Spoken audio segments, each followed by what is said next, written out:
ಶ್ರೀಗುರುಭ್ಯೋ ನಮಃ. ಹರಿ ಓಂ. ಶ್ರಿಯಪ್ಪತ್ತೇ ನಿತ್ಯ ಗಣಿತ ಗುಣಮಾಣಿಕ್ಯ ವಿಶದ ಪ್ರಭಾಜಾಲೋಲ್ಲಾಸೋಪಹತ ಸಕಲಾವದ್ಯತಮಸೆ ಜಗಜ್ಜನ್ಮಸ್ಥೇಮ ಪ್ರಲಯ ರಚನಾಶೀಲ ವಪುಷೆ ನಮೋ ಶೇಷಾಂನಾಯ ಸ್ಮೃತಿಹೃದಯ ದೀಪ್ತಾಯ ಹರಯೇ ಯೇನ ಪ್ರಾದುರಭಾವಿ ಭೂಮಿವಲಯೇ ವ್ಯಸ್ತಾರಿಗೋ ಸಂತತಿ ಪ್ರಬೋಧಿಶ್ರುತಿ ಪಂಕಜಂ ಕರುಣಯಾ ಪ್ರಕಾಶೀತತ್ವಂ ಪರಂ ಧ್ವಂತಂ ಧ್ವಂಸಮನಾಯಿ ಸಾಧುನಿಕರಶ್ಚಾಕಾರಿ ಸನಮಾರ್ಗಗಃ ತೇನೋ ವ್ಯಾಸದಿವಾಕರೇಣ ಸತತಂ ಮಾತ್ಯಾಜಿ ಮೇ ಮಾನಸಂ ವ್ಯಾಪ್ತಿರ್ಯಸ್ಯ ನಿಜೇ ನಿಜೇನ ಮಹಸಾ ಪಕ್ಷೇ ಸಪಕ್ಷೇ ಸ್ಥಿತಿಃ ವ್ಯಾವೃತ್ತಿಶ್ಚ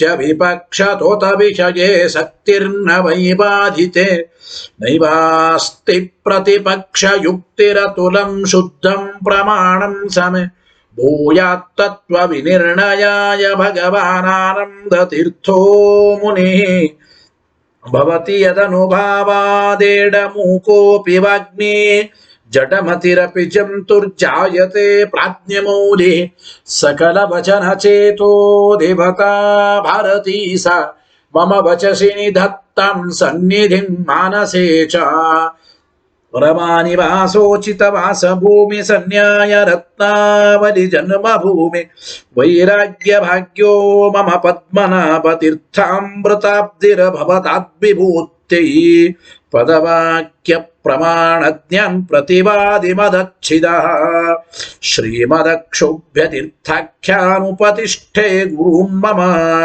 ಶ್ರೀಮದಾನಂದತೀರ್ಥಾರ್ಯ ಸನ್ಮನಃ ಸರಸಿ ಭುವಿ ಅನುವ್ಯಾಖ್ಯಾನನಲಿನೇ ಚಂಚರೀಕತಿ ಮೇ ಮನಃ ನ ಶಬ್ದಾಬ್ದೌ ಗಾಢಾಃ ನ ಚ ನಿಗಮ ಚರ್ಚಾಸು ಚತುರಾಃ ನ ಚ ನ್ಯಾಯೇ ಪ್ರೌಢಾಃ ನ ಚ ವಿದಿತವೇದ್ಯ ಅಪಿ ವಯಂ ಪರಂ ಶ್ರೀಮತ್ಪೂರ್ಣ ಪ್ರಮತಿ ಗುರುಕಾರುಣ್ಯ ಸರಣಿ ಪ್ರಪನ್ನಾಮಾನ್ಯಾಸ್ಮಃ ಕಿಮಪಿ ಚ ವದಂತೋಪಿ ಮಹತಾಂ ಭಗವತಾ ಬಾದರಾಯಣೇನ ಪ್ರಾಣಿನಾಂ ನಿಶ್ರೇಯಸಾಯ ಪ್ರಣೀತಮಪಿ ಬ್ರಹ್ಮಮೀಮಾಂಸಾಶಾಸ್ತ್ರಂ ಅಸಾಧು ನಿಬಂಧಂ ದತಮಸ ಅವಕುಂಠಿತತ್ವೇನ ಪ್ರಣೀತಮಿವ ಮನ್ಯಮಾನಃ ಭಗವಾನ್ ಆನಂದತೀರ್ಥಮುನಿಃ ಯಥಾಚಾರ್ಯಾಭಿಪ್ರಾಯಂ ಅಸ್ಯ ಭಾಷ್ಯಂ ವಿಧಾಯ ಅನುಭಾಷ್ಯಮಪಿ ಕರಿಷ್ಯನ್ ವಿಲೀನ ಪ್ರಕೃತಿತಯಾ ಸ್ವಯಮಂತರಾಯ ವಿದುರೂಪೇ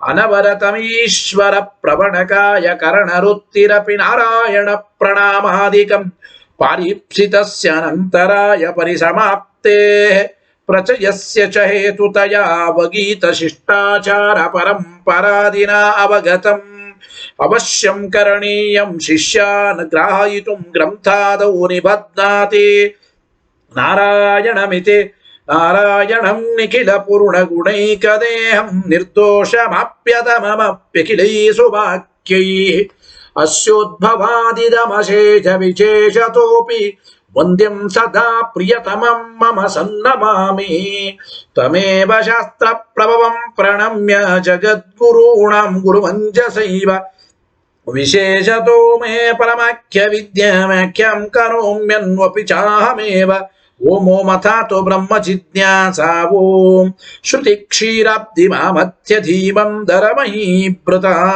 ಪ್ರಾಪ್ತ ನ್ಯಾಯಸುಧಾಯೇನ ತಂ ಜಯೀಂದ್ರಮಹಂ ಭಜೆ ಬುಧೈರಪಿ ಸುದುರ್ಬೋಧೆ ಗ್ರಂಥೇ ಯನ್ಮಮ ಸಾಹಸಂ ತತ್ಪಾರಯಂತು ನಿಪುಣಾಃ ಗುರುಪಾದರಜಕ್ಕಣಾಃ ಲೌಕಿಕ ಫಲಂ ಲಕ್ಷಣಾಮೃತದೋಹಿನಿ ಗುರುವನುಗ್ರಹ ರೂಪಾಂ ತಾಂ ಕಾಮಧೇನುಮುಪಾಸ್ಮಹೇ ಮದ್ವೋಕ್ತಿರ್ದ್ವಿನದಿ ಜಯಾರ್ಯ ಶುಭವಾಕ್ ಸೂರ್ಯಾತ್ಮಜ ಸಂಗಮೆ ವ್ಯಾಖ್ಯಾ ಸ್ನಾನಮಹೋ ವಿಧಾಯ ನೃಹರೇ ಪ್ರಾಪ್ಯ ಪ್ರಸಾದಂ ಪರಂ ಪ್ರಾಪುರ್ಯೇ ಕೃತಕೃತ್ಯತಾಂ ಗತಮಲಾ ವಿದ್ಯಾದಿರಾಜಾದಯೋ ಯೋಗೀಶಾ ಕೃಪಯಂತು ತೇ ಜಯ ಮುನೇರ್ಭಾವಸ್ಯ ಬೋಧಾಯ ಮೇ ಶುಕೇನ ಶಾಂತ್ಯಾದಿಷು ವಾಂಗ್ಮಯೇಷು ವ್ಯಾಸೇನ ಧೈರ್ಯಂ ಬುಧಿನೋಪಮೇಯಂ ಮನೋಜಚಿತ್ಯಾ ಮನಸಾಂ ನಿಪತ್ಯ ರಘುತ್ತಮಾಖ್ಯಂ ಸಗುರುಂ ನಮಾಮಿ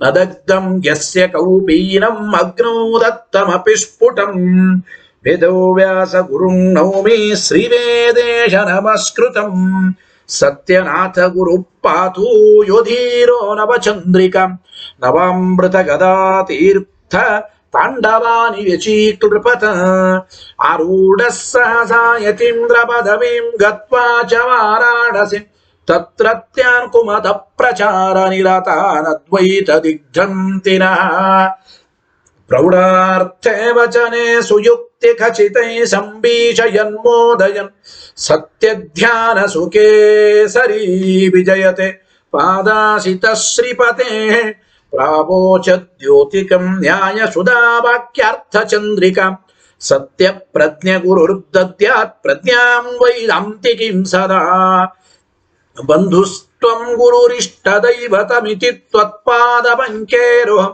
ಪ್ರಾಪ್ತಂ ಮಾಂ ಪರಿಪಾಲಯೇತಿ ಸತತಂ ಯಾಚೇ ನಿಬದ್ಧಾಂಜಲಿ ಚಿತ್ತಂ ಮದ್ಗುಣ ದೋಷ ಚಿಂತನ ವಿದೋ ನೂನಂ ಮನಾಕ್ಮಾ ಕೃತಾಃ ಸತ್ಯಾಭಿಜ್ಞ ಗುರೋಸ್ತ್ವದಂಗ್ರಿಯುಗಲಂ ಹಿತ್ವಾ ನಮೇ ಸದ್ಗತಿ ಸತ್ಯಾಭಿಜ್ಞ ಕರಾಬ್ಜೋತ್ಥಾನ್ ಪಂಚಾಶದ್ವರ್ಷ ಪೂಜಕಾನ್ ಸತ್ಯ ಪ್ರಮೋದ ತೀರ್ಥಾರ್ಯಾನ್ ನೌಮಿನ್ಯಾಯ ಸುಧಾರತಾನ್ ವೇದೇಶ ಮುನಿ ಸತ್ಪಾದ ಸೇವಾ ಸಂಪ್ರಾಪ್ತ ವೈಭವಾನ್ ಯಾದವಾರ್ಯಾನ್ ವರಸುಧಾಟಿಕಾಕಾರಾನ್ ವಯಂ ನುಮಃ ಪೃಥ್ವೀಮಂಡಲ ಮಧ್ಯಸ್ಥಾ ಪೂರ್ಣಬೋಧ ಮತಾನುಗಾ ವೈಷ್ಣವ ವಿಷ್ಣು ಹೃದಯಾ ತಾನ್ನಮಸ್ಸೇ ಗುರೂನ್ ಮಮ ಆಪಾದ ಮೌಲಿ ಪರ್ಯಂತಂ ಗುರೂಣಾಮಾಕೃತಿಂ ಸ್ಮರೆತ್ ತೇನ ವಿಘ್ನಾಃ ಪ್ರಣಶ್ಯಂತೆ ಸಿದ್ಧ್ಯಂತಿ ಚ ಮನೋರಥಾಃ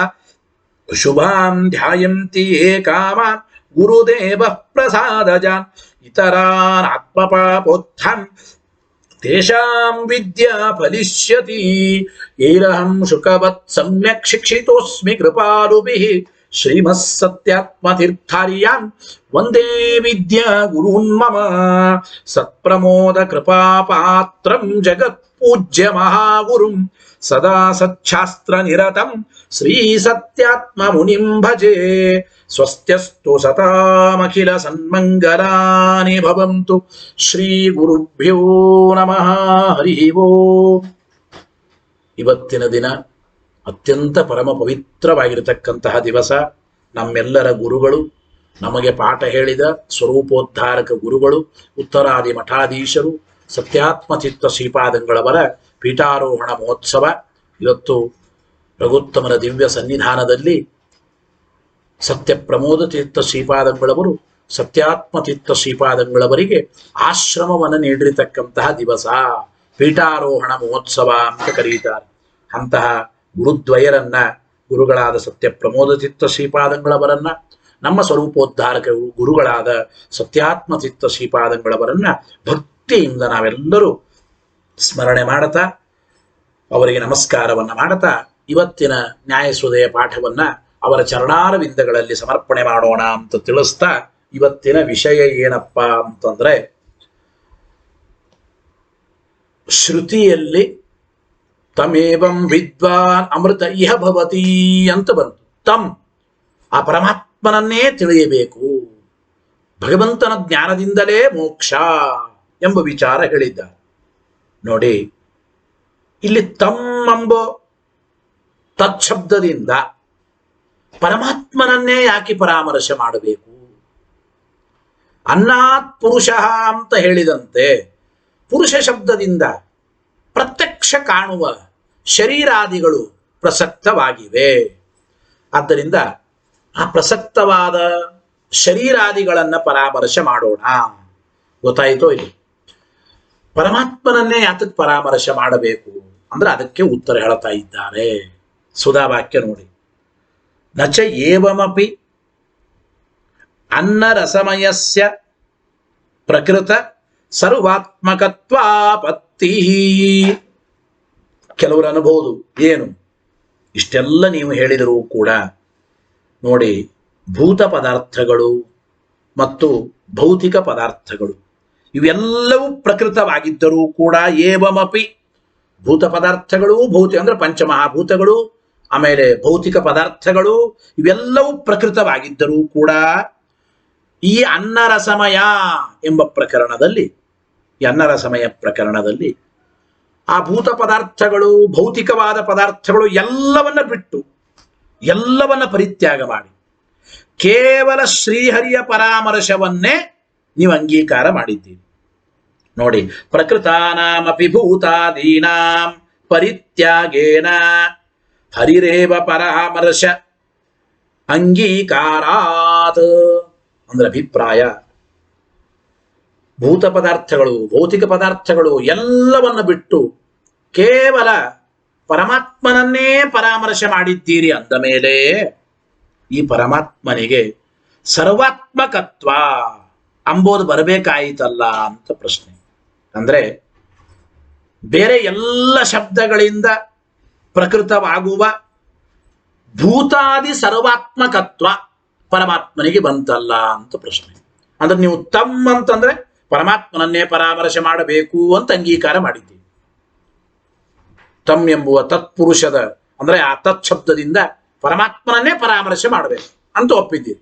ಹಾಗಾದ್ರೆ ಬೇರೆ ಎಲ್ಲ ಶಬ್ದಗಳಿಂದ ಹೇಳಲ್ಪಡುವ ಆ ಸಕಲ ಭೂತಗಳು ಪರಮಾತ್ಮನೇ. ಅಂದ್ರೆ ಆ ಎಲ್ಲಾ ಶಬ್ದಗಳಿಂದ ಹೇಳಲ್ಪಡತಕ್ಕಂತಹ ಭೂತಾಧ್ಯಾತ್ಮಕತ್ವ ಅಂದ್ರೆ ಪರಮಾತ್ಮನಿಗೆ ಸರ್ವಾತ್ಮಕತ್ವ ಬಂತಲ್ಲ. ತಮ್ಮ ಅಂಬೋದಿಂದ ಪರಮಾತ್ಮನೇ ಪರಾಮರ್ಶೆ ಮಾಡಬೇಕು ಅಂದ್ರೆ ಬೇರೆ ಶಬ್ದಗಳಿಂದ ಹೇಳಲ್ಪಟ್ಟ ಎಲ್ಲಾ ಪದಾರ್ಥಗಳು ಕೂಡ ಪರಮಾತ್ಮನೇ. ಅಂದ್ರೆ ಭಗವಂತನಿಗೆ ಸರ್ವಾತ್ಮಕತ್ವ ಅಂದ್ರೆ ಸಮಸ್ತ ಜಡವಾದ ಸಕಲ ಪದಾರ್ಥಗಳ ರೂಪ.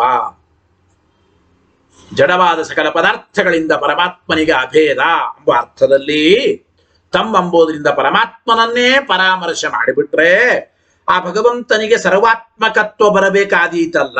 ನೋಡಿ, ಅನ್ನರಸಮಯಸ್ಯ ಅನ್ನರಸಮಯನಾದ ಪರಮಾತ್ಮನಿಗೆ ಪ್ರಕೃತ ಸರ್ವಾತ್ಮಕತ್ವ ಪತ್ತಿ ಸರ್ವಾತ್ಮಕತ್ವ ಬರಬೇಕಾಯಿತು. ಯಾಕೆಂದ್ರೆ ಪ್ರಕೃತಾನಾಮಪಿ ಭೂತಾದೀನಾಂ ಪರಿತ್ಯಾಗೇನ ಪ್ರಕೃತವಾದ ಭೌತಿಕ ಪದಾರ್ಥಗಳು ಎಲ್ಲವನ್ನ ಬಿಟ್ಟು ಹರಿರೇವ ಪರಾಮರ್ಶ ಅಂಗೀಕಾರಾತ್ ಪರಮಾತ್ಮನನ್ನೇ ಪರಾಮರ್ಶ ಮಾಡಬೇಕು ಅಂತ ಒಪ್ಪಿದ್ದೀರಿ.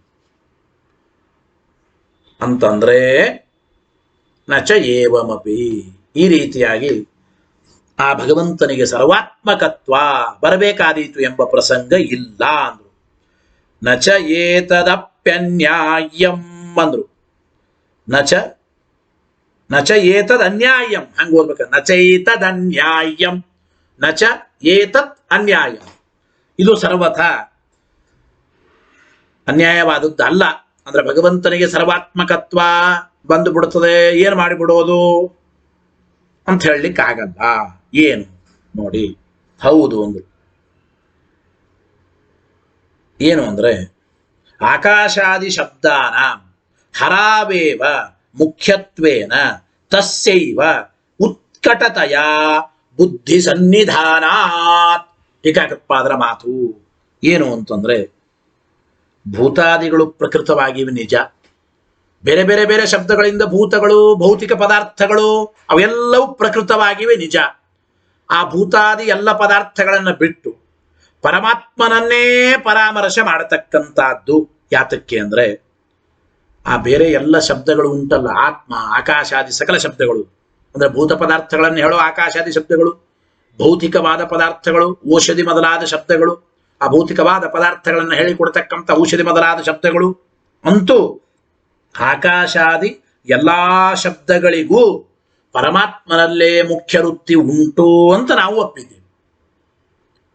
ಅಂದ್ರೆ ಆಕಾಶಾದಿ ಸಕಲ ಶಬ್ದಗಳಿಂದ ಮುಖ್ಯ ವೃತ್ತಿಯಿಂದ ಪರಮಾತ್ಮನೇ ವಾಚ್ಯನಾಗಿದ್ದಾನೆ ಅಂತ ಹೇಳಿದ್ದರಿಂದ ಈ ಕಾರಣದಿಂದ ಆ ಪರಮಾತ್ಮನೇ ಉತ್ಕಟವಾಗಿ ನಮ್ಮ ಬುದ್ಧಿಯಲ್ಲಿ ಸನ್ನಿಹಿತನಾಗಿದ್ದಾನೆ ಅಂತ ಅಭಿಪ್ರಾಯ.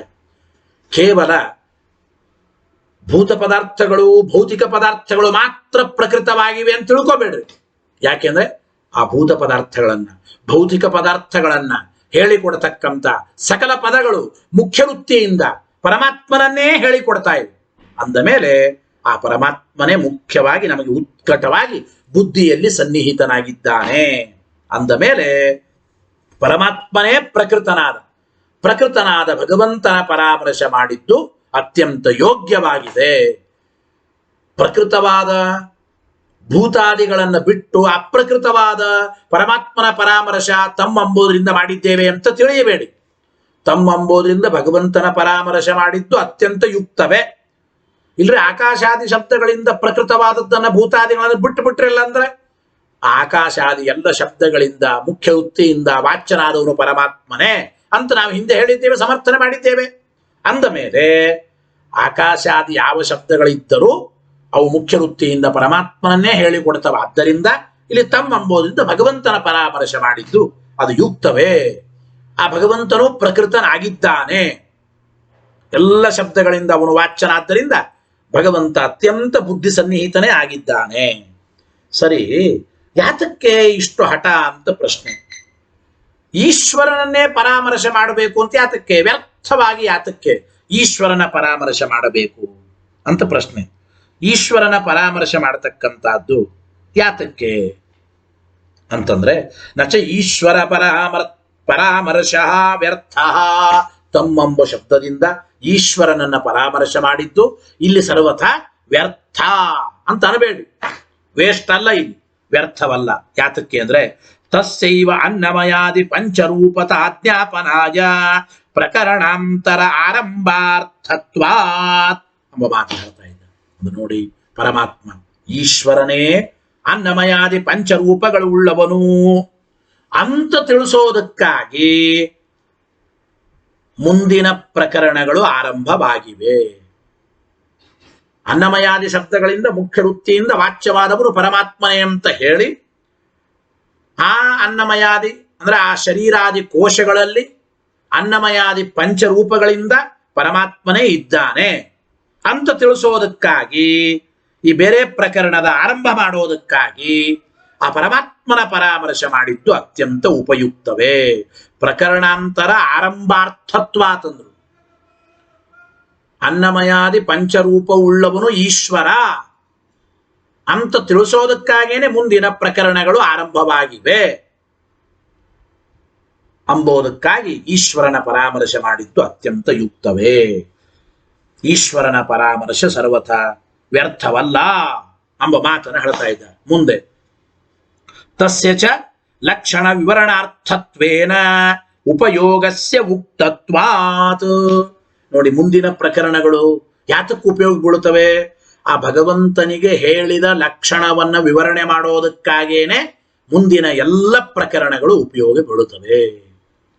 ಅನ್ನಮಯ ಪ್ರಕರಣ ಮಾತ್ರ ಅಲ್ಲ, ಪ್ರಾಣಮಯಾದಿ ಮುಂದಿನ ಎಲ್ಲ ಪ್ರಕರಣಗಳು ಭಗವಂತನ ಲಕ್ಷಣದ ವಿವರಣೆ ಮಾಡೋದಕ್ಕಾಗಿ ಉಪಯೋಗ ಬೀಳುತ್ತಾ ಇವೆ. ಸತ್ಯಂ ಧ್ಯಾನಂ ಅನಂತಂ ಬ್ರಹ್ಮ, ಸತ್ಯತ್ವ ಜ್ಞಾನತ್ವ ಅನಂತತ್ವ ಎಂಬ ಬ್ರಹ್ಮನಿಗೆ ಹೇಳಿದ ಲಕ್ಷಣಗಳ ವಿವರಣೆ ಅದು ಮುಂದಿನ ಪ್ರಕರಣಗಳಿಂದ ಗೊತ್ತಾಗುತ್ತದೆ. ಆದ್ದರಿಂದ ಮುಂದಿನ ಪ್ರಕರಣ ಯಾತಕ್ಕಾಗಿ ಉಪಯೋಗ ಬೀಳುತ್ತದೆ ಅಂದ್ರೆ ಭಗವಂತನಿಗೆ ಹೇಳಿದ ಸತ್ಯತ್ವಾದಿ ಲಕ್ಷಣಗಳ ವಿವರಣೆ ಮಾಡೋದಕ್ಕಾಗಿ ಉಪಯೋಗ ಬೀಳುತ್ತದೆ ಅಂತ ಅಭಿಪ್ರಾಯ. ಆದ್ದರಿಂದ ತಥಾಚ ಅಂದ್ರೆ ಏನಾಯ್ತು? ಮೊದಲನೇದು ನೋಡಿ, ಅನ್ನಮಯಾದಿ ಪ್ರಕರಣಗಳಲ್ಲಿ ಭಗವಂತನನ್ನ ಪರಾಮರ್ಶೆ ಮಾಡಿದ್ದು ಅತ್ಯಂತ ಯುಕ್ತ. ಯಾಕೆ ಅಂದ್ರೆ ಈ ಶರೀರಾದಿ ಕೋಶಗಳಲ್ಲಿ ಅನ್ನಮಯಾದಿ ಪಂಚರೂಪದಿಂದ ಇದ್ದವನು ಪರಮಾತ್ಮ ಅಂತ ತಿಳಿಸೋದಕ್ಕಾಗಿ ಮುಂದಿನ ಪ್ರಕರಣಗಳು ಹೊರಟಿವೆ. ಮತ್ತು ಆ ಭಗವಂತನ ಲಕ್ಷಣಗಳನ್ನು ವಿವರಣೆ ಮಾಡೋದಕ್ಕಾಗೇನೆ ಪ್ರಾಣಮಯಾದಿ ಮುಂದಿನ ಎಲ್ಲ ಪ್ರಕರಣಗಳು ಹೊರಟಿವೆ. ಅಂದ ಮೇಲೆ ಅನ್ನಮಯಾದಿ ಎಲ್ಲಾ ಪ್ರಕರಣಗಳಲ್ಲಿ ಹೇಳಲ್ಪಟ್ಟವನು ಪರಮಾತ್ಮನೇ. ತಥಾಚ ಅನ್ನಮಯಸ್ಯ ಬ್ರಹ್ಮತ್ವೇ ಅನುಪಪತ್ಯ ಭಾವಾತ್. ಆದ್ದರಿಂದ ಪರಮಾತ್ಮ ಅನ್ನಮಯ, ಪ್ರಾಣಮಯ, ಮನೋಮಯ, ವಿಜ್ಞಾನಮಯ, ಆನಂದಮಯ ಆಗಿದ್ದಾನೆ ಎಂಬುದಕ್ಕೆ ಯಾವ ಅನುಪಪತ್ತಿಯೂ ಇಲ್ಲ. ಭಗವಂತನಿಗೆ ಅನ್ನಮಯಾದಿತ್ವವನ್ನು ಹೇಳೋ ವಿಷಯದಲ್ಲಿ ಯಾವ ಅನುಪಪತ್ತಿಯೂ ಇಲ್ಲ. ಅಂದಮೇಲೆ ತತ್ ಪ್ರವಾಹ ಪತಿತಾನ ಪ್ರಾಣಮಯಾದೀನ ಅಬ್ರಹ್ಮತ್ವಂ ನ ಕಲ್ಪನೀಯಂ. ಗೊತ್ತಾಯ್ತು? ಅಬ್ರಹ್ಮತ್ವಂ ನ ಕಲ್ಪನೀಯಂ. ನ ಅಂತದ ನೋಡಿ, ಬ್ರಹ್ಮತ್ವ ಅನುಪಪತ್ಯ ಭಾವಾತ್ ನ ಅಬ್ರಹ್ಮತ್ವಂ ಕಲ್ಪನೀಯಂ. ಅಂದ್ರೆ ಅನ್ನಮಯಾದಿ ಶಬ್ದವಾಚ್ಯನಾದವನು ಪರಮಾತ್ಮನೇ, ಈ ದೇಹದಲ್ಲಿ ಅನ್ನಮಯಾದಿ ಪಂಚರೂಪ ಉಳ್ಳವನು ಭಗವಂತನೇ. ಅಂದ ಮೇಲೆ ಅನ್ನಮಯಾದಿಗಳು ಬ್ರಹ್ಮ ಅಂತ ಸಿದ್ಧವ. ಅನ್ನಮಯ ಅಂದ್ರೆ ಪರಬ್ರಹ್ಮನೆ, ಆನಂದಮಯ ಅಂದ್ರೆ ಪರಬ್ರಹ್ಮನೆ ಅಂದ ಮೇಲೆ ಅದರ ಜೊತೆಗೆ ಪಠಿತವಾದ ಪ್ರಾಣಮಯಾದಿಗಳಿಂದಲೂ ಕೂಡ ಪರಮಾತ್ಮನೇ ಹೇಳಲ್ಪಟ್ಟಿದ್ದಾನೆ.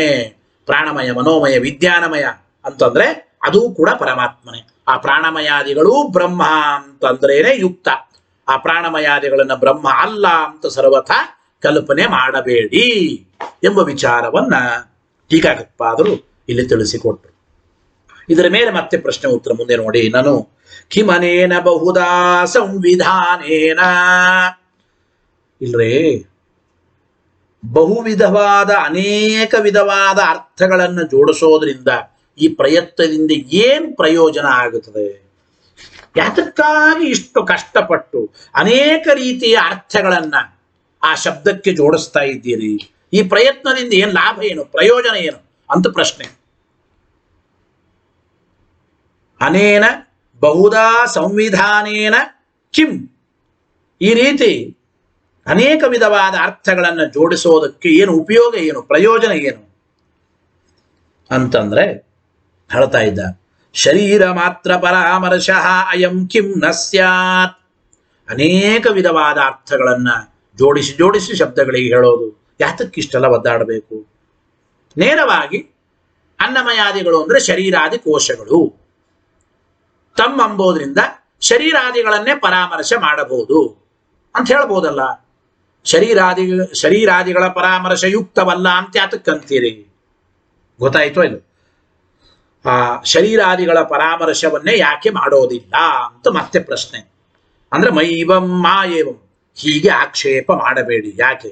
ತಥಾ ಸತಿ, ತಥಾ ಸತಿ ಏನಪ್ಪಾ ಅಂತಂದ್ರೆ, ಒಂದು ವೇಳೆ ಶರೀರಾದಿಗಳ ಪರಾಮರ್ಶವನ್ನೇ ಮಾಡಿಬಿಟ್ರೆ ತಥಾ ಸತಿ ಯೇಷ ಪುರುಷಃ ಇತ್ತೇತಾವತಾ ಪೂರ್ಣತ್ವೇನ ಸಹ ಇತ್ಯಸ್ಯ ವೈಯರ್ಥ್ಯಾಪತ್ತೇ.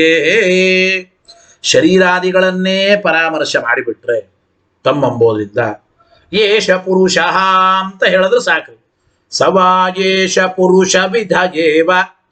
ಯೇಷ ಪುರುಷಃ ಅನ್ನಮಯಾದಿಗಳಿಂದ ಹೇಳಲ್ಪಟ್ಟ ಈ ಪುರುಷ ಅಂದ್ರೆ ಶರೀರ, ಇಷ್ಟು ಸಾಕು. ಸಹ ಎಂಬ ಶಬ್ದ ಯಾತಕ್ಕೆ ಬೇಕಲ್ಲಿ? ಸವಾ ಯೇಷ ಪುರುಷ ವಿಧಯೇವ. ಸಹ ಎಂಬ ಶಬ್ದ ವ್ಯರ್ಥವಾಗುತ್ತದೆ. ಕೇವಲ ಶರೀರವನ್ನು ಪರಾಮರ್ಶ ಮಾಡೋ ಉದ್ದೇಶ ಮಾತ್ರ ಇದ್ದರೆ ಯೇಷ ಪುರುಷ ಅಂತ ಸಾಕು. ಸಹ ಎಂಬ ಮೊದಲಾದ ಶಬ್ದಗಳು ಉಪನಿಷತ್ತಿನಲ್ಲಿ ಬೇಕಾಗಿರ್ಲಿಲ್ಲ.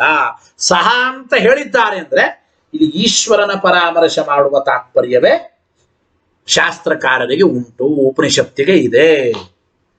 ಗೊತ್ತಾಯ್ತೋ ಇಲ್ಲ? ಭವತ್ ಪಕ್ಷೇಪಿ ತತ್ ಸಮಾನಂ. ನಿಮ್ಮ ಪಕ್ಷದಲ್ಲಿಯೂ ಕೂಡ ಸಹ ಅಂಬೋದು ವ್ಯರ್ಥ ಅಂಬೋದು ಸಮಾನವೇ. ನೀವು ತಮ್ಮಂಬೋದ್ರಿಂದ ಈಶ್ವರನನ್ನ ಪರಾಮರ್ಶೆ ಮಾಡ್ತೀವಿ. ಏಷ ಪುರುಷ ಅಂದ್ರೆ ಸಾಕು. ಏಷಃ ಅನ್ನಮಯಾದಿಗಳಿಂದ ಹೇಳಲ್ಪಟ್ಟ ಪುರುಷ ಅಂದ್ರೆ ಈ ವಿಷ್ಣು ಪರಮಾತ್ಮನೇ ಸಾಕು.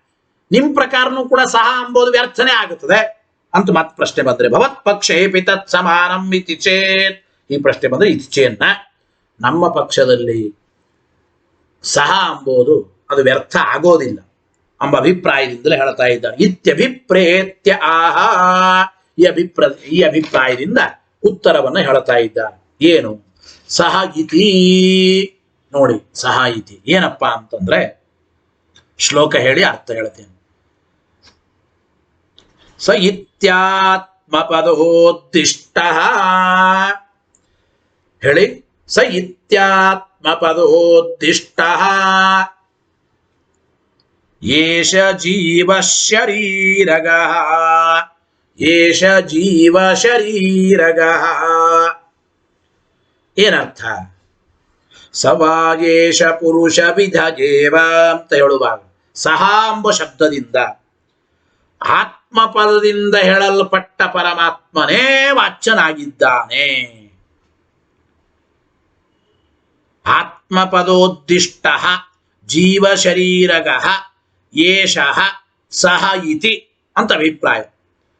ಅಂದ್ರೆ ಸವಾಯೇಷ ಪುರುಷ ವಿಧಯೇವ ಎಂಬಲ್ಲಿ ಆತ್ಮಪದದಿಂದ ಹೇಳಲ್ಪಟ್ಟ ಪರಮಾತ್ಮನೇ ಸಹ ಎಂಬ ಶಬ್ದದಿಂದಲೂ ಹೇಳಲ್ಪಟ್ಟಿದ್ದಾನೆ. ಜೀವ ಶರೀರಗಃ ಎಲ್ಲ ಜೀವರ ಶರೀರದಲ್ಲಿರುವ ಏಷಃ ಅವನೇ ಪರಮಾತ್ಮನೇ. ಏಷಃ ಸಹ ಎರಡರಿಂದಲೂ ಕೂಡ ಪರಮಾತ್ಮನೇ ವಾಚ್ಯನಾಗಿದ್ದಾನೆ. ಶರೀರವನ್ನು ತೆಗೆದುಕೊಂಡ್ರೆ ಈ ರೀತಿ ಅರ್ಥ ಮಾಡ್ಲಿಕ್ಕೆ ಬರಲ್ಲ. ಹೇಗೆ ಏನು ಅದರ ವಿವರಣೆಯನ್ನು ಮಾಡ್ತಾ ಇದ್ದಾರೆ. ಏನು ಏಷಃ ಇತಿ ಜೀವ ಶರೀರಗಃ ಪರಾಮೃಶ್ಯತೆ ಎಂಬ ಮಾತನ್ನು ತಿಳಿಸಿಕೊಡ್ತಾ ಇದ್ದಾರೆ. ಗೊತ್ತಾಯ್ತಾ? ನೋಡಿ, ಏಷಃ ಅಂತೇನು ಹೇಳಿದ್ದಾರೆ? ಏಷಃ ಎಂಬ ಪದದಿಂದ ಜೀವನ ಶರೀರದಲ್ಲಿರುವ ಪರಮಾತ್ಮನನ್ನ ಪರಾಮರ್ಶೆ ಮಾಡಬೇಕು. ಸವಾಯೇಷ ಪುರುಷ ವಿಧಯೇವ. ಏಷ ಪುರುಷ ಅಂದ್ರೆ ಈ ಶರೀರ ಅಂತ ಹಿಂಗೆ ಪರಾಮರ್ಶೆ ಮಾಡಬಾರದು. ಏಷ ಅಂದ್ರೆ ಜೀವನ ಶರೀರದಲ್ಲಿರುವ ಪರಮಾತ್ಮ ಶರೀರಿ, ಅವನನ್ನೇ ಪರಾಮರ್ಶೆ ಮಾಡಬೇಕು. ಏಷ ಪುರುಷ ಅಂತಂದ್ರೆ ಏಷ ಅಂದ್ರೆ ಈ ಶರೀರ ಅಂತ ಹಂಗೆ ಅರ್ಥ ಮಾಡಬಾರದು. ಏಷಃ ಇತಿ ಜೀವ ಶರೀರಗಃ ಪರಾಮೃಶ್ಯತೆ. ಟೀಕಾರ ಹೇಳ್ತಾ ಇದ್ದ, ಜೀವನ ಶರೀರದಲ್ಲಿರುವ ಪರಮಾತ್ಮನನ್ನೇ ಪರಾಮರ್ಶೆ ಮಾಡಬೇಕು. ಏಷಃ ಅಂತಂದ್ರೆ ಬರೇ ಶರೀರಗಃ ಅಂತ ಇಷ್ಟೇ ಅಂದುಬಿಟ್ಟಿದ್ರೆ, ಶರೀರಗಃ ಇತ್ತೇವ ಭುಕ್ತೆ ಪರಮೇಶ್ವರಸ್ಯ ಶರೀರಿತ್ವಂ ಪ್ರತೀಜೇತ. ಇಲ್ಲಿ ತಿಳಿಸ್ತಾ ಇದ್ದಾರೆ, ಕೇವಲ ಶರೀರಗಃ ಇಷ್ಟೇ ಅಂದುಬಿಟ್ರೆ ಆವಾಗ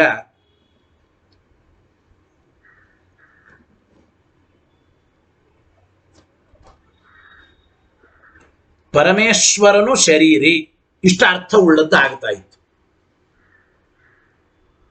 ಅಂದ್ರೆ ಶರೀರಗಃ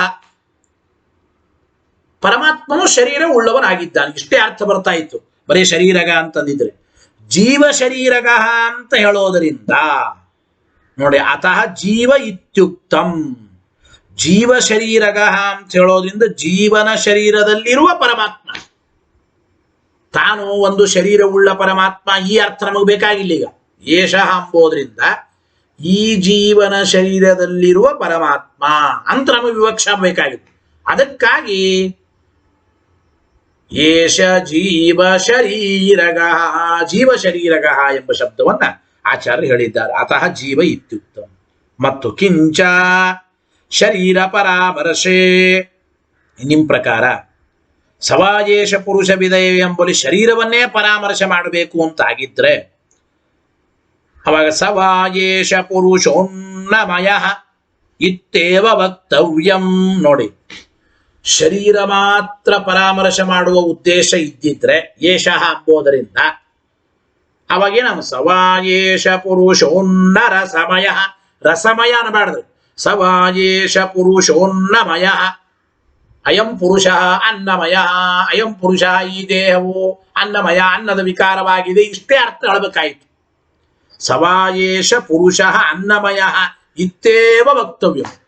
ಶರೀರವನ್ನು ಮಾತ್ರ ವಿವಕ್ಷ ಇಟ್ಟುಕೊಂಡಿದ್ರೆ, ತಮ್ಮಂಬೋದ್ರಿಂದ ಶರೀರವನ್ನು ಮಾತ್ರ ಪರಾಮರ್ಶೆ ಮಾಡುವ ಉದ್ದೇಶ ಇದ್ದಿದ್ರೆ ಪುರುಷೋನ್ನಮಯ ಇಷ್ಟೇ ಅನ್ಬೇಕು. ಸವಾಯೇಷ ಪುರುಷೋನ್ನ ರಸಮಯ ಅಂತ ಅನ್ನಬಾರ್ದಾಗಿತ್ತು. ಪುರುಷೋನ್ನಮಯ ಇತ್ತೇ ವಕ್ತವ್ಯ. ರಸ ಶಬ್ದಸ್ತು ವ್ಯರ್ಥ. ರಸ ಎಂಬ ಶಬ್ದ ಮಾತಾಡಿದ್ದು ಬೇಕಾಗಿಲ್ಲ, ವ್ಯರ್ಥ, ಉಪಯೋಗ ಇಲ್ಲ ಅಂತ ಆಗುತ್ತದೆ. ಯಾಕೆ? ಪ್ರಯೋಜನ ಅನುಪಲಬ್ಧೇ. ಶರೀರವನ್ನು ಮಾತ್ರ ಪರಾಮರ್ಶೆ ಮಾಡೋ ಉದ್ದೇಶ ಇದ್ರೆ ಆವಾಗ ರಸ ಎಂಬ ಶಬ್ದಕ್ಕೆ ಏನು ಪ್ರಯೋಜನ? ರಸ ಎಂಬ ಶಬ್ದ ಬೇಕಾಗಿಲ್ಲ. ಆದ್ದರಿಂದ ರಸ ಎಂಬ ಶಬ್ದಕ್ಕೆ ಯಾವ ಪ್ರಯೋಜನ ಇಲ್ಲ. ಆದ್ದರಿಂದ ಕೇವಲ ಪುರುಷೋನ್ನ ರಸಮಯ ಅಂತಂದದ್ದು ರಸ ಶಬ್ದ ವ್ಯರ್ಥವಾಗುತ್ತಾ ಇತ್ತು, ರಸ ಶಬ್ದ ವ್ಯರ್ಥವಾಗುತ್ತಾ ಇತ್ತು ಎಂಬ ಮಾತನ್ನ ತಿಳಿಸಿಕೊಡ್ತಾ ಇದ್ದಾರೆ. ಸರಿ, ಇದಾದ ಮೇಲೆ ಅನ್ನಾತ್ ಪುರುಷ ಇತ್ತೇವ ಪ್ರಕೃತತ್ವಾಚ. ಇಲ್ರಿ, ಅನ್ನಾತ್ ಪುರುಷ ಅಂತ ಹೇಳಿ ಅನ್ನ ಮಾತ್ರ ಪ್ರಕೃತವಾಗಿದೆ. ಅನ್ನಾತ್ ಪುರುಷ, ಅನ್ನ ಮಾತ್ರ ಪ್ರಕೃತವಾಗಿದೆ. ರಸಶಬ್ದ ಅಂಬೋದು ವ್ಯರ್ಥ ಅಂತ ಅನಿಸಿಕೊಳ್ಳಬೇಕಾಗುತ್ತದಲ್ಲ ಅಂತ ಪ್ರಶ್ನೆ. ಅನ್ನಾತ್ ಪುರುಷ, ಇಲ್ರಿ, ಅನ್ನ ಶಬ್ದ ಮಾತ್ರ ಪ್ರಕೃತವಾಗಿದೆ, ಅನ್ನದಿಂದ ಪುರುಷ ಮುಗಿದೋಯ್ತು. ರಸಶಬ್ದ ವ್ಯರ್ಥ ಆಗಿ ಆಗುತ್ತದೆ.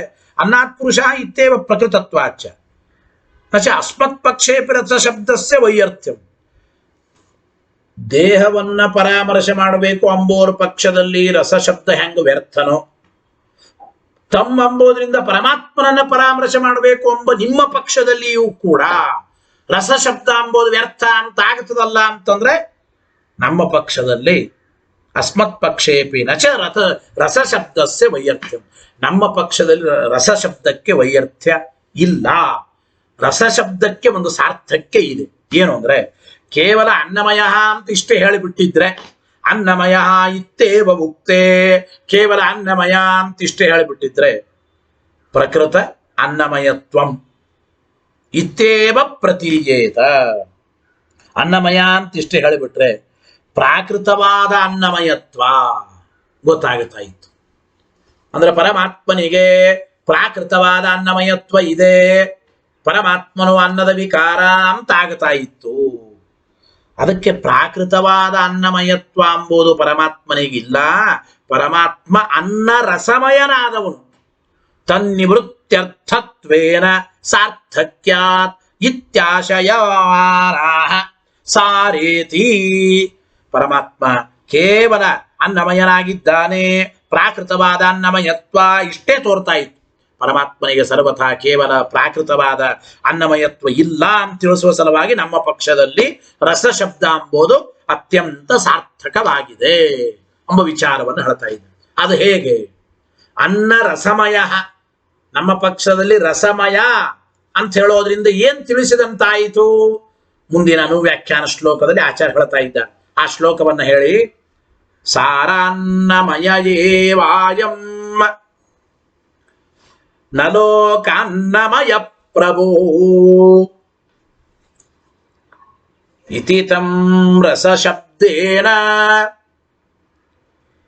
ವಿಶಿನಷ್ಟಿ ಶರೀರಗಂ. ಏನ್ ಹೇಳ್ತಾ ಇದೆ ನೋಡಿ. ಪ್ರಭು ಸರ್ವಸಮರ್ಥನಾದ ಪರಮಾತ್ಮ, ಸರ್ವಸಮರ್ಥನಾದ ಪರಮಾತ್ಮ ಸಾರಾನ್ನಮಯ ಏವ ಅಯಂ ಪ್ರಭು. ಈ ಸರ್ವಸಮರ್ಥನಾದ ಪರಮಾತ್ಮ ಸಾರಾನ್ನಮಯ ಏವ. ಸಾರಾನ್ನಮಯ ಏವ ಅಂದ್ರೇನು?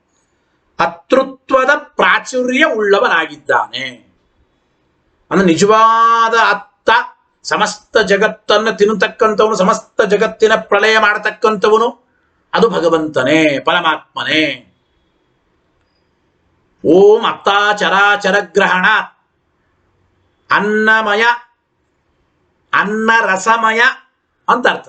ದೇವರು ಅನ್ನ ರಸಮಯನಾಗಿದ್ದಾನೆ ಅಂದ್ರೇನು? ಪ್ರಧಾನವಾಗಿ ಅತೃತ್ವದ ಪ್ರಾಚುರ್ಯ ಉಳ್ಳವನಾಗಿದ್ದಾನೆ, ನಿಜವಾಗಲೂ ತಿನ್ನುವವನು ಅವನೇ ಅಂತ ಅಭಿಪ್ರಾಯ. ಲೋಕಾನ್ನಮಯ, ಲೌಕಿಕವಾದ ಅನ್ನಮಯನಲ್ರಿ ಪರಮಾತ್ಮ. ಈ ಲೌಕಿಕವಾದ ಅನ್ನಮಯನಲ್ಲ, ಅಪ್ರಾಕೃತವಾದ ಅತೃತ್ವದ ಪ್ರಾಚುರ್ಯ ಉಳ್ಳವನು ಅಂತ ಅರ್ಥ. ಅನ್ನ ರಸಮಯ ಅಂದ್ರೆ ಬರೇ ಅನ್ನಮಯ ಅಂದ್ಬಿಟ್ರೆ ಲೌಕಿಕವಾದ ಅನ್ನಮಯನಾಗಿದ್ದಾನೆ ಅಂತ ಆಗ್ತಾ ಇತ್ತು. ನ ಲೋಕಾನ್ನಮಯ, ಲೌಕಿಕವಾದ ಅನ್ನಮಯನಲ್ಲ ಪರಮಾತ್ಮ.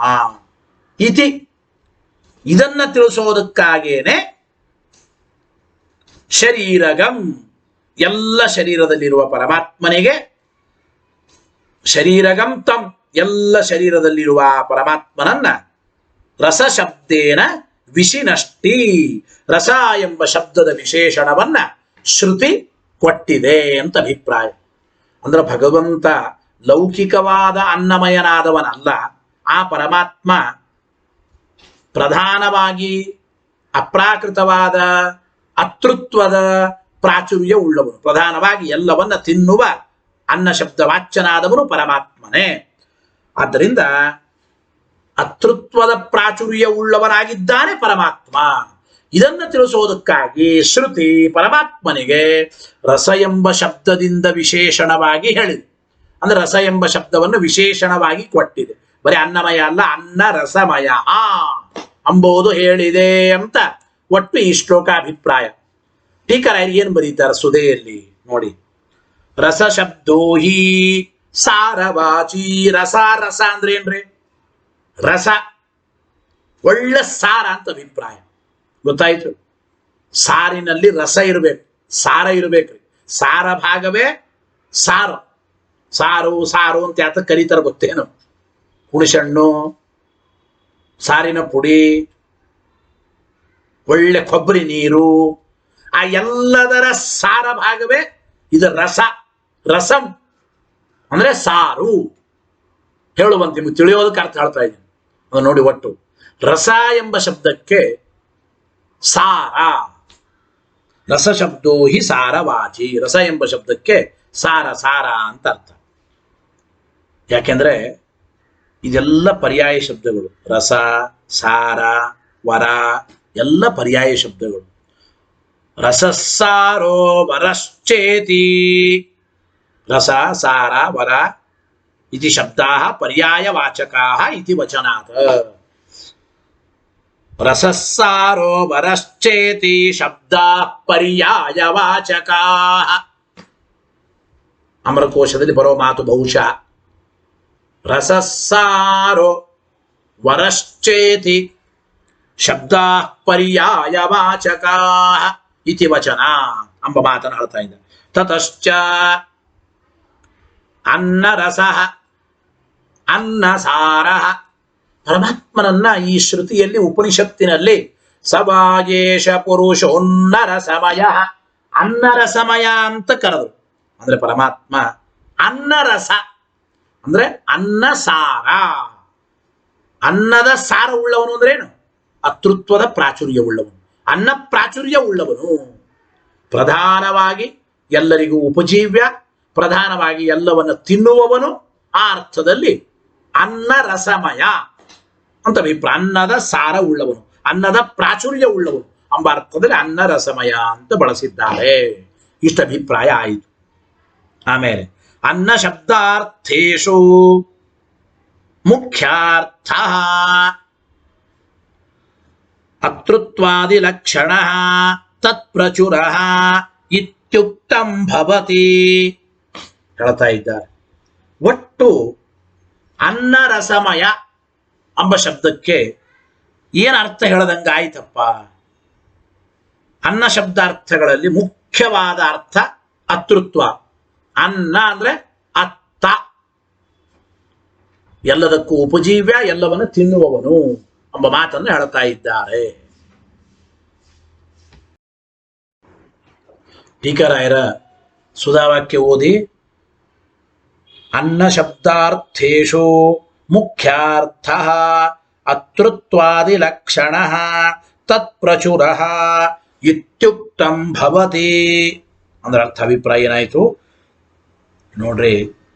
ಅನ್ನ ಶಬ್ದಾರ್ಥಗಳಲ್ಲಿ ಅನ್ನ ಎಂಬ ಶಬ್ದಕ್ಕೆ ಬೇರೆ ಬೇರೆ ಬೇರೆ ಏನೇನು ಅರ್ಥಗಳಿದೆ. ಅದರಲ್ಲಿ ಮುಖ್ಯವಾದ ಅರ್ಥ ಅಂದ್ರೆ ಏನು? ಅನ್ನ ಶಬ್ದಕ್ಕೆ ಮುಖ್ಯವಾದ ಅರ್ಥ ಅತೃತ್ವ. ಅತೃತ್ವಾದಿಗಳೇ ಅನ್ನ ಶಬ್ದದ ಮುಖ್ಯವಾದ ಅರ್ಥ. ಅಂತಹ ಅತೃತ್ವದ ಪ್ರಾಚುರ್ಯ ಉಳ್ಳವನು, ಪ್ರಧಾನವಾಗಿ ಸಮಸ್ತ ಜಗತ್ತನ್ನು ತಿನ್ನುವವನು ಎಂಬ ಅರ್ಥದಲ್ಲಿ ಪರಮಾತ್ಮನಿಗೆ ಅನ್ನ ರಸಮಯ ಎಂಬುದನ್ನು ಕರೀತಾ ಇದ್ದಾರೆ. ಗೊತ್ತಾಯಿತು ಇದು? ತತ್ ಪ್ರಾಚುರ್ಯಂ ಇತ್ಯುಕ್ತು ತಸ್ಯ ತಾತ್ಪರ್ಯಾರ್ಥ ಸಾರ ಅನ್ನಮಯ ಇತಿ. ಅಂದ್ರೆ ಪ್ರಧಾನವಾದ ಅತೃತ್ವದ ಪ್ರಾಚುರ್ಯ ಉಳ್ಳವನು ಅಂಬೋದರ ತಾತ್ಪರ್ಯಾರ್ಥವೇ. ತಸ್ಯ ತಾತ್ಪರ್ಯಾರ್ಥ ಸಾರಾನ್ನಮಯ, ಸಾರಾನ್ನಮಯ ಅಂಬೋಲೆ ಹೇಳಲ್ಪಟ್ಟಿದೆ. ಅನ್ನ ರಸಮಯ ಅಂದ್ರೆ ಪ್ರಧಾನವಾದ ಅತೃತ್ವದ ಪ್ರಾಚುರ್ಯ ಉಳ್ಳವನು ಎಂಬ ಅರ್ಥದಲ್ಲಿ ಒಟ್ಟು ಅನ್ನ ರಸಮಯ ಅಂತ ದೇವರಿಗೆ ಕರೀತಾ ಇದ್ದಾರೆ. ಇತಿ ಜ್ಞಾಪಯಿತು ಇತಿ ಶೇಷ. ಆ ಇತಿ ಶಬ್ದದ ನಂತರ ಜ್ಞಾಪಯಿತು ಅಂತ ಅನುವ್ಯಾಖ್ಯಾನದಲ್ಲಿ ನಾವು ಶೇಷ ಮಾಡಿಕೊಳ್ಳಬೇಕು. ಇತಿ ತಂ ಇತಿ ಈ ರೀತಿಯಾಗಿ ಜ್ಞಾಪಯಿತು ತಿಳಿಸುವ ಸಲುವಾಗಿ ಶ್ರುತಿ. ಶ್ರುತಿ ಎಂಬುದು ಶರೀರಗಂ ತಂ ಶರೀರದಲ್ಲಿರುವ ಆ ಪರಮಾತ್ಮನ ರಸ ಶಬ್ದೇನ ವಿಶಿನಷ್ಟೇ. ರಸ ಎಂಬ ಶಬ್ದದಿಂದ ವಿಶೇಷಣವಾಗಿ ಹೇಳಲ್ಪಟ್ಟ ಅಂದ್ರೆ ರಸ ಶಬ್ದವನ್ನು ವಿಶೇಷಣವಾಗಿ ಹೇಳಿದೆ ಶ್ರುತಿ ಎಂಬ ಅಭಿಪ್ರಾಯವನ್ನ ನಾವು ಚಿಂತನೆ ಮಾಡಬೇಕು ಅಂತ ಅರ್ಥ. ಆಮೇಲೆ ವಿಶಿನಷ್ಟಿ ಶ್ರುತಿ. ವಿಶಿನಷ್ಟಿ ಅಂತಿದೆ ಅಂದ್ರೆ ವಿಶೇಷಣವಾಗಿ ಹೇಳ್ತಾ ಇದೆ.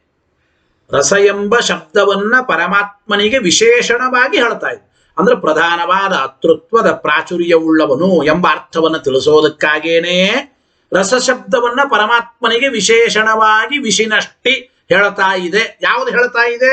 ಶ್ರುತಿ. ಆ ಕ್ರಿಯಾಪದಕ್ಕೆ ಶ್ರುತಿ ಎಂಬುದನ್ನು ಅಧ್ಯಾಹಾರ ಮಾಡಿಕೊಂಡು ಅನ್ವಯ ಮಾಡಿಕೊಳ್ಳಬೇಕು. ಶ್ರುತಿ ವಿಶಿನಷ್ಟಿ. ಶ್ರುತಿಯು ಹೀಗೆ ರಸ ಎಂಬ ಶಬ್ದವನ್ನ ಪರಮಾತ್ಮನಿಗೆ ವಿಶೇಷಣವಾಗಿ ಹೇಳ್ತಾ ಇದೆ. ವಿಶಿನಷ್ಟಿ ಶ್ರುತಿ. ಅಪಿಚ ಮತ್ತು ಶರೀರ ಪರಾಮರ್ಶಾಯಂ ಚೇತ್, ಒಂದು ವೇಳೆ ಮತ್ತೆ ನಿಮ್ಮ ಪ್ರಕಾರ ಸವಾಯೇಶ ಪುರುಷ ವಿಧ ಏವ ಅಂಬೋಲಿ, ಈಗ ಏಷಃ ಅಂಬೋದ್ರಿಂದ ಶರೀರವನ್ನ ಪರಾಮರ್ಶೆ ಮಾಡಬೇಕು ಅಂತ ಆಗೋದಾದ್ರೆ, ಶರೀರವನ್ನೇ ಪರಾಮರ್ಶೆ ಮಾಡೋದಾದ್ರೆ, ಹಿಂದೆ ಅಂತ ನಾನು ಹೇಳಿದ್ದೇನೆ. ಈಗ ಪ್ರಕೃತದಲ್ಲಿ ಏಷಃ ಎಂಬ ಶಬ್ದವನ್ನೇ ಈಗ ತೆಗೆದುಕೊಳ್ಳಿ. ಸವಾಯೇಶ ಪುರುಷ ವಿಧ ಏವ. ಏಷಃ ಪುರುಷಃ ಅಂದ್ರೆ ಇಲ್ಲಿ ಪರಮಾತ್ಮನಲ್ಲೇ ಪರಾಮರ್ಶೆ ಮಾಡಬೇಕು. ಏಷ ಎಂಬ ಶರೀರವನ್ನ ಪರಾಮರ್ಶೆ ಮಾಡಬಾರದು. ಒಂದು ವೇಳೆ ನಿಮ್ಮ ಪ್ರಕಾರ ಅಪಿಚ ಮತ್ತು ಶರೀರ ಪರಾಮರ್ಶ ಹಾಯಂ ಇತಿ ಚೇತ್, ಏಷ ಎಂಬುದರಿಂದ ಇಲ್ಲಿ ಶರೀರವನ್ನ ಪರಾಮರ್ಶೆ ಮಾಡಬೇಕು ಅಂತ ಹೇಳಿದ್ದೆ ಆದರೆ, ಆವಾಗ ತಸ್ಸೇದಮೇ ಬಶಿರಃ ಅಯಂ ದಕ್ಷಿಣ ಪಕ್ಷ ಅಯಮುತ್ತರ ಪಕ್ಷ ಅಯಮಾತ್ಮ ಇದಂ ಪುಚ್ಛಂ ಪ್ರತಿಷ್ಠಾ ಅಂತೇನೆ ಎಲ್ಲ ಮುಂದೆ ಹೇಳಿದ್ದಾರೆ. ಇದೆಲ್ಲವೂ ವ್ಯರ್ಥ ಅಂತ ಆಗಬೇಕಾಗುತ್ತದೆ. ಇದೆಲ್ಲವೂ ವ್ಯರ್ಥ ಅಂತ ಆಗಬೇಕಾಗುತ್ತೆ.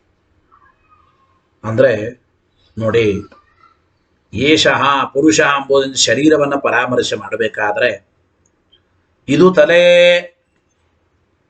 ಇದು ಬಲಭಾಗದ ರೆಕ್ಕೆ, ಇದು ಎಡಭಾಗದ ರೆಕ್ಕೆ, ಅಯಂ ದಕ್ಷಿಣ ಪಕ್ಷ ಅಯಂ ಉತ್ತರ ಪಕ್ಷ ಅಯಂ ಆತ್ಮ ಇದಂ ಪುಚ್ಛಂ ಪ್ರತಿಷ್ಠಾ, ಇದು ಬಾಲ, ಇದು ಪುಚ್ಛ. ಇದೆಲ್ಲ ಯಾತಕ್ಕೆ ಕೇಳಬೇಕು? ಯಾಕೆಂದ್ರೆ ಶರೀರವನ್ನೇ ಪರಾಮರ್ಶೆ ಮಾಡಿ, ಶರೀರ ಪ್ರತ್ಯಕ್ಷವೇ ಸಿದ್ಧ. ಶರೀರದಿಂದ ಪ್ರತ್ಯಕ್ಷ ಸಿದ್ಧವಾದ ಶರೀರಕ್ಕೆ ಒಂದೊಂದು ಪ್ರತ್ಯೇಕ ಅವಯವ ತೋರಿಸೋದೇನಿದೆ? ಅನೇಕ ಅವಯವಗಳು ಸೇರಿದ್ದೇ ಒಂದು ಶರೀರ ಅಲ್ವಾ? ಶರೀರ ಪ್ರತ್ಯಕ್ಷನೇ ಸಿದ್ಧವಾದ ಮೇಲೆ ನೋಡಿ, ಶರೀರ ಶಿರ ಪ್ರವೃತ್ತೇ ಪ್ರತ್ಯಕ್ಷ ಸಿದ್ಧತ್ವೇನ ಉಪದೇಶ ಅನಪೇಕ್ಷಣಾತ್. ಈ ರೀತಿ ತಸ್ಸೇದಮೇವ ಶಿರಃ ಅಯಂ ದಕ್ಷಿಣ ಪಕ್ಷ ಅಯಂ ಉತ್ತರ ಪಕ್ಷ ಇದೆಲ್ಲ ನಿರ್ದೇಶ ಮಾಡೋದೇ ವ್ಯರ್ಥ. ಯಾಕೆಂದ್ರೆ ಶರೀರ ಇದು ಪ್ರತ್ಯಕ್ಷದಿಂದಲೇ ಸಿದ್ಧವಾಗಿದೆ. ಪ್ರತ್ಯಕ್ಷದಿಂದಲೇ ಸಿದ್ಧವಾದ ಮೇಲೆ ಅದನ್ನು ಪ್ರತ್ಯೇಕವಾಗಿ ನಿರ್ದೇಶ ಮಾಡಿ ಹೇಳೋದು ಕಾರಣ ಇಲ್ಲ, ಪ್ರತ್ಯೇಕವಾಗಿ ಉಪದೇಶ ಮಾಡೋದಕ್ಕೆ ಕಾರಣ ಇಲ್ಲ ಅಂತ ಆಗುತ್ತದೆ. ಆದ್ದರಿಂದ ಏಷ ಎಂಬುದರಿಂದ ಶರೀರವನ್ನ ಪರಾಮರ್ಶೆ ಮಾಡಬಾರದು. ಸವಾಯೇಷ ಪುರುಷೋನ್ನ ರಸಮಯ. ಏಷ ಅಂದ್ರೆ ಪರಮಾತ್ಮನನ್ನೇ ಪರಾಮರ್ಶೆ ಮಾಡಿದಾಗ ಆ ಪರಮಾತ್ಮ ಕಣ್ಣಿಗೆ ಕಾಣಿಸೋದಿಲ್ಲ. ಅಯಂ ಪುರುಷ ಅನ್ನರಸಮಯನಾದ ಪರಮಾತ್ಮ, ಅವನ ಒಂದು ಶರೀರ ಅಂಬೋದನ್ನ ಎಲ್ಲ ಇಲ್ಲಿ ತಿಳಿಸಿಕೊಡ್ತಾ ಇದ್ದಾರೆ. ಗೊತ್ತಾಯ್ತಲ್ಲ? ಆ ಭಗವಂತನ, ಇದು ಭಗವಂತನ ತಲೆ, ಇದು ಭಗವಂತನ ದಕ್ಷಿಣ ಪಕ್ಷ, ಉತ್ತರ ಪಕ್ಷ, ಇದು ರೆಕ್ಕೆ, ಹೀಗೆಲ್ಲ ನಿರ್ದೇಶ ಮಾಡೋದು ಯುಕ್ತವಾಗುತ್ತದೆ ಎಂಬ ಮಾತನ್ನ ತಿಳಿಸಿಕೊಡ್ತಾರೆ. ಈಶ್ವರನ ನಿರ್ದೇಶ ಮಾಡೋದು ಅತ್ಯಂತ ಯುಕ್ತ ಎಂಬ ಮಾತನ್ನ ಹೇಳ್ತಾ ಇದ್ದಾರೆ. ಏನು ನೋಡಿ, ನಾನು ಈಶ್ವರೇಪಿ ಅನುಪಪತ್ತಿರೇವ, ಇದ್ರ ಮೇಲೆ ಪ್ರಶ್ನೆ ಇಲ್ರಿ. ಸವಾಯೇಶ ಪುರುಷೋನ್ನರ ಸಮಯ ಎಂಬ ವಾಕ್ಯದಲ್ಲಿ ನಾವು ಶರೀರವನ್ನ ಪರಾಮರ್ಶೆ ಮಾಡಿದರೆ ಮುಂದಿನ ಎಲ್ಲಾ ವಾಕ್ಯಗಳು ವ್ಯರ್ಥ ಅಂತ ನೀವು ಅಂದ್ರಿ. ಆದರೆ ಸವಾಯೇಶ ಪುರುಷೋನ್ನರ ಸಮಯ ಎಂಬ ಈಶ್ವರನ ಪರಾಮರ್ಶೆ ಮಾಡಿದರೂ ಕೂಡ ಅನುಪಪತ್ತಿ ಇದ್ದದ್ದೇ ಅಂದ್ರು. ಅನುಪಪತ್ತಿ ಇದ್ದು ಯಾಕೆ? ತಸ್ಯ ಶಿರ ಪ್ರವೃತ್ಯವಯವಾಭಾವಾತ್, ತಸ್ಯ ಶಿರ ಪ್ರವೃತ್ಯವಯವಯವಾಭಾವ. ಸವಾಯೇಷ ಎಂಬುದರಿಂದ ಪರಮಾತ್ಮನ ಪರಾಮರ್ಶೆ ಮಾಡಿದ್ರು. ಇದು ಪರಮಾತ್ಮನ ತಲೆ, ಇದು ಪರಮಾತ್ಮನ ರೆಕ್ಕೆ, ಇದು ಪರಮಾತ್ಮನ ಪುಚ್ಛ. ದೇವರಿಗೆ ಶಿರ ಮೊದಲಾದ ಅವಯವಗಳೇ ಇಲ್ಲ, ಅವನು ನಿರವಯವ. ಅವನು ಪರಮಾತ್ಮ ನಿರವಯವವಾದ್ದರಿಂದ ತಸ್ಸೇದಮೇವ ಶಿರಃ ಮೊದಲಾದವುಗಳ ಶಿರಸ್ಸು ಮೊದಲಾದ ಅವಯವಗಳನ್ನು ನಿರ್ದೇಶ ಮಾಡೋದು ಭಗವಂತನ ಪಕ್ಷದಲ್ಲಿಯೂ ಕೂಡ ವ್ಯರ್ಥವೇ ಆಗುತ್ತದಲ್ಲ ಅಂದ್ರೆ ಇತಿಚೇನ್ನ ಹಾಗೆ ಹೇಳಬೇಡಿ. ಯಾಕೆ? ಪ್ರಕಾಶವಚ್ಚ ಇತಿ ವಕ್ಷಮಾಣತ್ವಾ ಟೀಕಾರ ಹೇಳ್ತಾ ಇದ್ದ. ಪ್ರಕಾಶವಚ್ಚ ಅವೈಯರ್ಥ್ಯಂ ಅಂತ ಸೂತ್ರ. ಓಂ ಪ್ರಕಾಶವಚ್ಚ ಅವೈಯರ್ಥ್ಯಂ ಓಂ ಎಂಬ ಈ ಸೂತ್ರದಲ್ಲಿ ಪರಮಾತ್ಮನಿಗೆ ಅವಶ್ಯವಾಗಿ ಅವಯವಗಳು ಉಂಟು ಎಂಬುದನ್ನು ಸಮರ್ಥನೆ ಮಾಡ್ತಾ ಇದ್ದಾರೆ. ಗೊತ್ತಾಯ್ತು? ಆ ಭಗವಂತನಿಗೆ ಅವಯವಗಳು ಉಂಟು ಅಂತ ಸಮರ್ಥನೆ ಮಾಡೋದ್ರಿಂದ ಪರಮಾತ್ಮನಿಗೆ ಅವಯವಗಳು ಇದೆ. ಅವಯವಗಳು ಇದ್ದ ಮೇಲೆ ತಸ್ಸೇದಮೇವ ಶಿರಃ ಮೊದಲಾದವುಗಳನ್ನ ಪರಮಾತ್ಮನಿಗೆ ನಾವು ನಿರ್ದೇಶ ಮಾಡಬಹುದು, ಹೇಳಬಹುದು ಎಂಬುದನ್ನ ತಿಳಿಸ್ತಾ ಇದ್ದಾರೆ ಅಂತ ಅಭಿಪ್ರಾಯ. ಇದಾದ್ಮೇಲೆ ತಥಾಪಿ ಅನುಪಪತ್ತಿ, ಇಷ್ಟಿದ್ದರೂ ಕೂಡ ಸವಾಯೇಶ ಪುರುಷೋನ್ನರ ಸಮಯ ಅಂಬೋದು ನೀವು ಈಶ್ವರನನ್ನ ಪರಾಮರ್ಶೆ ಮಾಡ್ತೀನಿ ಅಂತ ಏನು ಹೇಳಿದ್ದೀರ, ಇದು ಮತ್ತೆ ಯುಕ್ತವಲ್ಲ ಅಂತ ಮತ್ತೆ ಆಕ್ಷೇಪ. ತಥಾಪಿ ಅನುಪಪತ್ತಿ ಯಾಕೆ? ಈಶ್ವರ ಶಿರ ಪ್ರಭೃತೀನಾಂ ಅಪ್ರತ್ಯಕ್ಷತ್ವೇನ ಇದಮಿತಿ ನಿರ್ದೇಶ ಅಯೋಗ. ಇದರ ಮೇಲೆ ಪ್ರಶ್ನೆ. ಪರಮಾತ್ಮನಿಗೆ ತಲೆ ಮೊದಲಾದ ಅವಯವಗಳ ಪರಾಮರ್ಶೆ ಮಾಡಬಹುದು ಅಂತ ಹೇಳಿದ್ರಿ. ಆದ್ರೆ ಮತ್ತೆ ಒಂದು ಅನುಪಪತ್ತಿ ಬರ್ತದೆ. ಏನು? ಭಗವಂತ ಹೇಗೆ ಅಪ್ರತ್ಯಕ್ಷನೋ ಪರಮಾತ್ಮನ ಶಿರ ಮೊದಲಾದ ಅವಯವಗಳು ಕೂಡ ಅಪ್ರತ್ಯಕ್ಷನೇ. ಪರಮಾತ್ಮನ ತಲೆ ಮೊದಲಾದ ಅವಯವಗಳು ಕೂಡ ಕಾಣಿಸೋದಿಲ್ಲ. ಆ ಶಿರ ಮೊದಲಾದವುಗಳು ಅಪ್ರತ್ಯಕ್ಷ, ಕಣ್ಣಿಗೆ ಕಾಣಿಸಲ್ಲ ಅಂದಮೇಲೆ ತಸ್ಸೇದಮೇವ ಶಿರಃ ಇದಂ ತಸ್ಯ ಇದಂ ಶಿರಃ ಅಂತ ಹೇಗೆ ನಿರ್ದೇಶ ಮಾಡ್ತಾರೆ? ಪ್ರಶ್ನೆ ನೋಡಿ. ಇದಂ ಶಿರಃ, ಇದು ತಲೆ, ಇದು ಕೈ, ಇದು ಕಾಲು ನಿರ್ದೇಶ ಮಾಡ್ಬೇಕಾದ್ರೆ ಎದುರಿಗೆ ಕಣ್ಣಿಗೆ ಕಾಣ್ತಾ ಇರಬೇಕು. ಕಣ್ಣಿಗೆ ಕಾಣುವ ಪದಾರ್ಥವನ್ನು ನೋಡಿ ಇದಂ ಅಂತ ನಾವು ನಿರ್ದೇಶ ಮಾಡ್ತೇವೆ. ದೇವರ ಅವಯವಗಳು ಅಪ್ರತ್ಯಕ್ಷ ಅಂದ್ಮೇಲೆ ತಸ್ಸೇದಮೇವ ಶಿರಃ ಅಂತ ಹೇಗೆ ಪ್ರತ್ಯಕ್ಷವಾದ ನಿರ್ದೇಶ ಮಾಡ್ತಾರೆ ನೋಡಿ. ಈಶ್ವರ ಶಿರ ಪ್ರಭೃತೀನಾಂ ಅಪ್ರತ್ಯಕ್ಷತ್ವೇನ ಇದಂ ಇತಿ ನಿರ್ದೇಶ ಅಯೋಗ. ಇದಂ ಅಂತ ನಿರ್ದೇಶ ಮಾಡ್ಲಿಕ್ಕೆ ಬರಲ್ಲ ಅಂದ್ರೆ ಇದು ಚೇನ್ನ ಹೀಗೆ ಅನಬೇಡಿ ಅಂದ್ರು. ಯಾತಕ್ಕೆ ಅಂದ್ರೆ ಲಕ್ಷಣಯ ಉಪಪತ್ತೇ ಇತ್ಯಾಶಯವಾನ್ ಆಹ. ಇದಮಿತಿ, ಹೌದು ಪರಮಾತ್ಮ ಅಪ್ರತ್ಯಕ್ಷನಾಗಬಹುದು, ಅಪ್ರತ್ಯಕ್ಷನಾದರೂ ಲಕ್ಷಣಯ ಇದಂ ಅಂತ ಹೇಳಿ ಪರಮಾತ್ಮನಿಗೆ ನಾವು ನಿರ್ದೇಶ ಮಾಡಬಹುದು.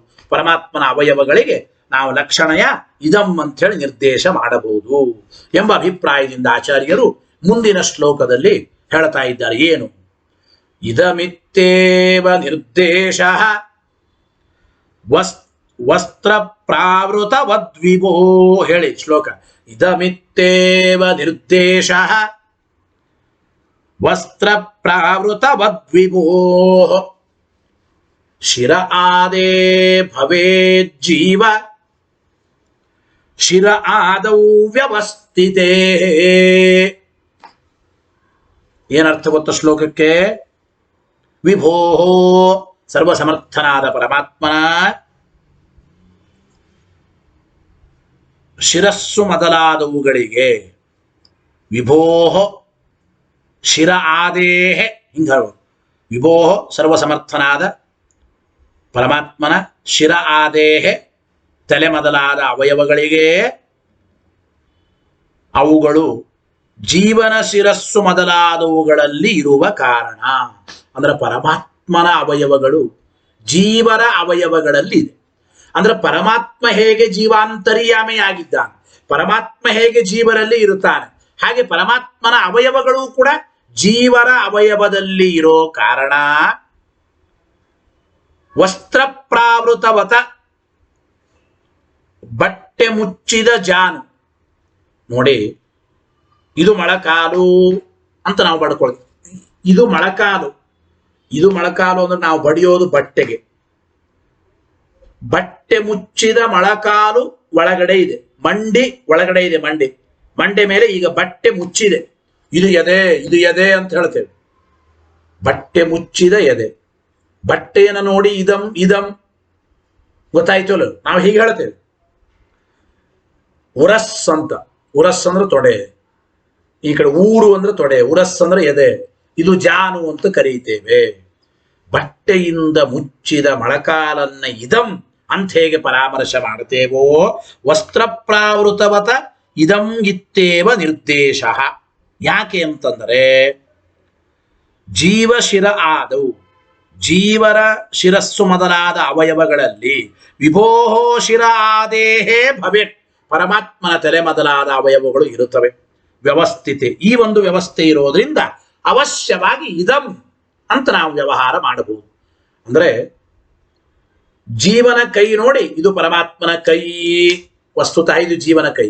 ಆದರೆ ಜೀವರ ಕೈಯಲ್ಲಿ ಪರಮಾತ್ಮನ ಕೈ ಇದೆ. ಭಗವಂತನ ಅವಯವಗಳು ಜೀವರ ಅವಯವದಲ್ಲಿ ಇದ್ದರೇನೆ ಭಗವಂತನ ಅವಯವಗಳು ಕೆಲಸ ಮಾಡಿದ್ರೆ ಈ ಜೀವನ ಅವಯವಗಳು ಕೆಲಸ ಮಾಡ್ತವೆ. ಹೌದೋ ಇಲ್ಲ? ಪರಮಾತ್ಮ ಒಳಗಿದ್ದು ಕೆಲಸ ಮಾಡಿದ್ರೆ ಈ ಜೀವ ಕೆಲಸ ಮಾಡ್ತಾನೆ. ಹಾಗೆ ಜೀವರ ಅವಯವಗಳಲ್ಲಿ ಪರಮಾತ್ಮನ ಅವಯವ ಇರೋದರಿಂದ ಲಕ್ಷಣಯ ಇದಂ ಅಂದ್ರೆ ಜೀವನ ಕೈಕಾಲು ಮುಟ್ಟಿ ಅದು ದೇವರ ಕೈಕಾಲುಗಳು ಇದಮ್ಮಂತೆ ಅವಶ್ಯವಾಗಿ ನಾವು ವಸ್ತ್ರ ಮುಚ್ಚಿದ ಮೊಳಕಾಲನ್ನ ಮಂಡಿಯನ್ನ ಇದಮ್ಮಂತ ಹೇಗೆ ನಿರ್ದೇಶ ಮಾಡುತ್ತೇವೆ, ಹಾಗೆ ಆ ಜೀವರ ಅವಯವದಲ್ಲಿರುವ ಪರಮಾತ್ಮನ ಅವಯವಗಳನ್ನು ನೋಡಿ ಇದಮ್ಮಂತ ನಾವು ಅವಶ್ಯವಾಗಿ ನಿರ್ದೇಶ ಮಾಡಬಹುದು ಎಂಬ ವಿಚಾರವನ್ನ ಆಚಾರ್ಯರು ಉತ್ತರ ಕೊಡ್ತಾ ಇದ್ದಾರೆ ಈ ಶ್ಲೋಕದಿಂದ. ಈ ಶ್ಲೋಕದ ವಿವರಣೆ ಮತ್ತೆ ನಾಳಿನ ಪಾಠದಲ್ಲಿ ತಿಳಿಯೋಣ ಅಂತ ಹೇಳ್ತಾ, ಹರಯೇ ನಮಃ. ಶ್ರೀಕೃಷ್ಣಾರ್ಪಣಮಸ್ತು. ಅನೇನ ಭಾವಿಯತ್ ಪುಣ್ಯಂ ತದಾಪ್ನೋತು ಗುರುರ್ಮಮ. ಮಧ್ವೇಶಾರ್ಪಣಮಸ್ತು.